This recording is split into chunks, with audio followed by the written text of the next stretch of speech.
நாகப்பட்டினம் மாவட்டம் கீழ்வேலூர் அடுத்த மணலூர் கிராமத்தில் பழமை வாய்ந்த அருள்மிகு வீரமா காளியம்மன் ஆலயம் அமைந்துள்ளது. நூதனமான திருக்கோவிலும் கர்சிலா விக்கிரகங்களும் புதிதாக அமைத்து கும்பாபிஷேகம் நடைபெற்றது. கும்பாபிஷேகம் விழா கடந்த 23ஆம் தேதி கணபதி ஹோமத்துடன் தொடங்கியது. தொடர்ந்து கணபதி ஹோமம், வாஸ்து சாந்தி, பூர்ணாகுதி நடைபெற்று முதல் கால யாகசாலை பூஜைகள் நிறைவு பெற்று தீபாராதனை நடைபெற்றது. இரண்டாம் கால யாகசாலை பூஜைகள் நிறைவு பெற்று பூர்ணாகுதி மகா தீபாராதனை நடைபெற்றது. தொடர்ந்து மங்கள வாத்தியங்கள் முழங்க கடம் புறப்பாடு நடைபெற்றது. சிவாச்சாரியார்கள் கடத்தை சுமந்து வந்து வேத மந்திரங்கள் முழங்க ஆலய கலசங்களுக்கு புனித நீர் ஊற்றப்பட்டு மகா கும்பாபிஷேகம் நடைபெற்றது. பின்னர் புனித நீர் பக்தர்கள் மீது தெளிக்கப்பட்டது. அதனைத் தொடர்ந்து மகா தீபாராதனை காண்பிக்கப்பட்டது.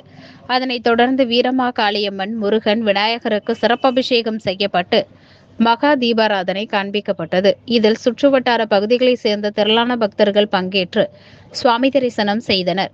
பெண் பக்தர்கள் பக்தி பரவசத்தில் சாமியாடி வழிபட்டனர்.